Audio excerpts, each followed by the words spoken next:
Hello, আসসালামু আলাইকুম guys. আশা করি সবাই ভালো আছেন। আমার একটু ঠান্ডা লাগছে, আমি ঠিকমতো কথাও বলতে পারতেছি না। যাই হোক, এই ভিডিওটা তাদের জন্য করা। মানে আমি ভাবে কিছু উদ্দেশ্য করে বলতে চাই না, তারপরে বলতে আমি বাধ্য।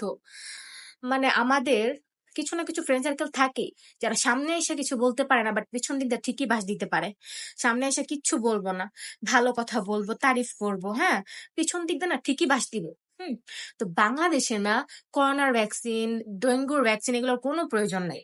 এখন আপাতত নির্লজ্জ যারা না তাদের জন্য লজ্জার ভ্যাকসিনের প্রয়োজন।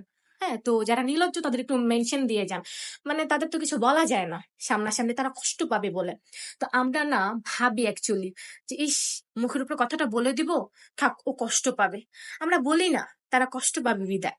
আর তারাই না ঠিক বাস দিয়ে এমন ভাব নেয় ভাই, কিছু বলা যায় না। যাই হোক, তো আমি অতি শীঘ্রই আমি চাই যে বাংলাদেশে আপাতত, হ্যাঁ, লজ্জার ভ্যাকসিন তৈরি হোক। যেন একটা একটা করে তাদের ইনজেকশন দিয়ে মানে লজ্জা জায়গায় ভ্যাকসিন দেওয়া হোক, যেন লজ্জাটা তাদের থাকে। তো ভালো থাকো সবাই, মেনশন দিয়ে যাও নির্লজ্জ বন্ধুদের।